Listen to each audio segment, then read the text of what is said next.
Right, so Arsenal beat Aston Villa by 2 goals to nil on Saturday, and it was a very important win. It's only August. It's not important in the sense that that game could decide the title or anything like that. What you want to do up until I'd say March, you want to be in and around. You want to be winning games, obviously, but nothing matters until it gets to April in terms of winning the league. You just want to be in and around it, and then April, May you want to be in distance. That's when you want to be hitting your best form. So this was one of them games where I felt we were just getting the job done, coming out with there with 3 points, and that's the most important. Because if I'm going to just cut to the chase of the performance, I would say it was an even first half. I'd say Saka was very unlucky not to score. Havertz had a little chance as well, but the Saka one was the big one. And Aston Villa had a massive chance with Ollie Watkins, even though you could argue it might have been a foul on Gabriel, but still, I don't think VAR is overturning that. If Watkins scores, I think the refs will give that goal. So it was a big opportunity. I'd say it was an even first half, but both teams had big chances. But then the second half, up until the 65th minute when Trossard came on, Villa were all over us, absolutely running through us. Rodgers was causing us all kinds of problems, and they should have scored. They should have gone in front. The chance with Watkins where Raya's made a world-class save. And I've got to talk about Raya quickly because he is really proven to be the number one. I always knew he would because he's better than Ramsdale. He's a better goalkeeper, and I always thought this. I'm still angry at him for the Spurs game last year and the Porto game where I felt, especially the Spurs game, we're cruising 3-0 and he just gives Spurs a chance. But apart from that, I'm happy with Raya. And then you look at the save on Saturday. That was a world-class save. Watkins probably should have steered the header more wide of Raya, but still, for Raya to get up so quickly to save that was brilliant.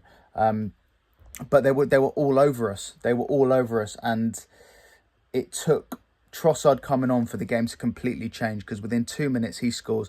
He does what he does best, and we go in 1-0 up, and then the game's done after that, in my opinion. I felt like we had control. Partey finished it off with a good finish, and it was 2-0, and we've come out there with a win, a place where we've really struggled over recent years with Emery in charge, and we've got that victory. I'm so happy we've got Villa out of the way early doors. So that's the positives. We've come out there with a win. We still haven't conceded yet, and that's all you can ask for in terms of the result. But the performance, there's a lot we need to work on, and I want to try and make it as quick as possible. But the first thing is Jurrien Timber. Now, I've got no doubts Timber will be a fantastic player for us. I think he'll be a great fullback, centre-back, wherever he plays. He's a very good player. I understand why he started.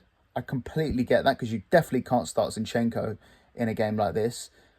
But I feel like in a game like Villa away, Calafiori has to be the left back. He has to, because I don't think Timber's got the physicality, even though he's strong and he's a better defender than Zinchenko.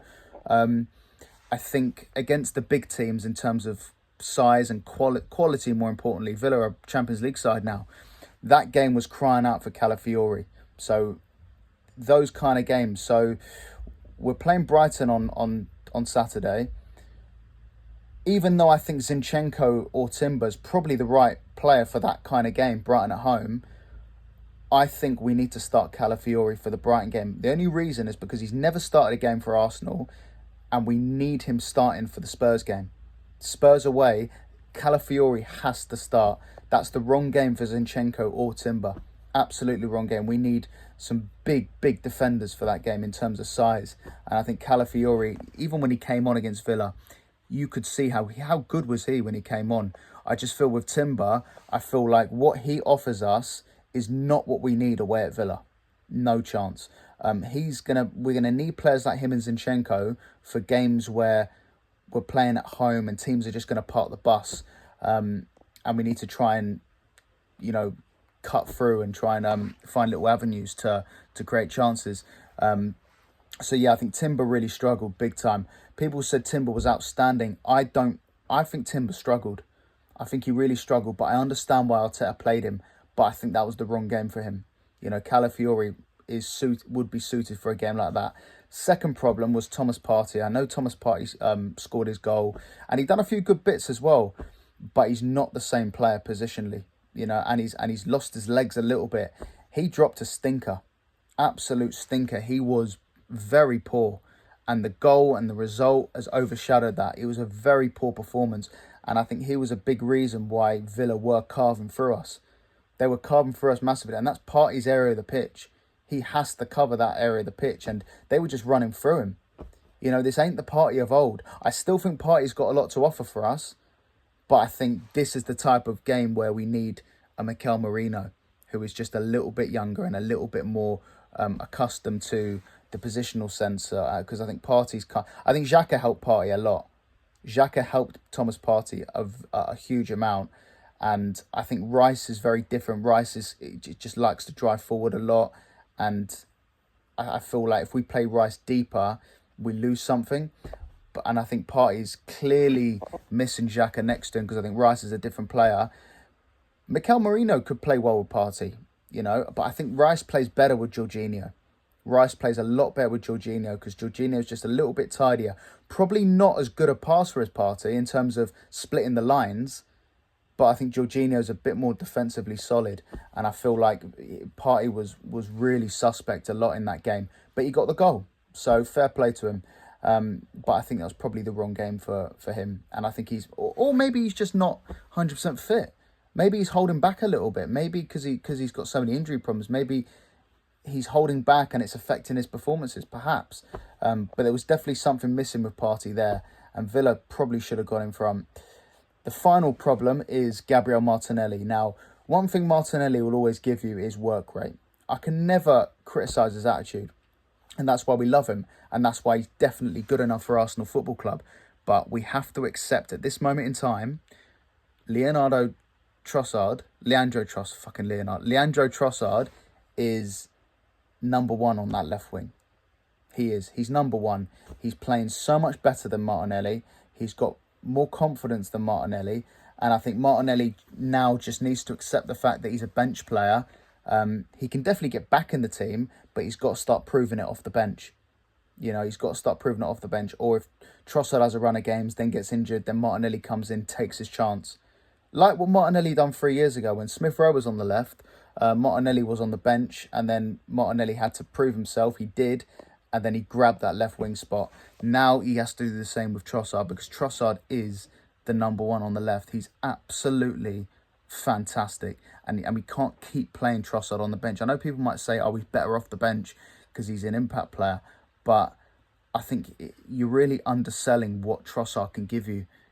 I think he's an outstanding player, and I really do think he has grabbed that left wing position. So against Brighton, Trossard has to start for me. And those are the only three problems I had from the win. Gabriel gave the ball away a little bit, but overall, I think Gabriel was pretty solid. Saliba was unreal. Honestly, he is just on a different planet to the whole of the other defenders in the league. It's just unreal. Maybe not Van Dijk, but apart from Van Dijk, he is just on a different planet. And Rice got a lot better when Trossard came on. And because Rice was struggling a little bit, but he improved. He really upped his game. And overall, and Saka does what Saka does best. Havertz, I thought, was brilliant. So there's a lot of positives. But I think those three things that I mentioned, Martinelli, Partey and Timber, only 3 down points to the performance. And I think, but it's early days, so we can work on that. But that was my assessment of the game. It was just essential that we got the win. That was the most important. We got the 3 points, and we can now move on to Brighton. If we win that, we go top of the table, which is a nice little booster to the group. And yeah, it's all positive. And then it Spurs away. So positive signs. Let's hope we can bring in a couple more players, Mikel Merino being one, and let's buy maybe another forward just to give Havertz a bit of competition, because Jesus is just injured again and again and again. So yeah, let's bring in 2 more players, and I think we're good to go.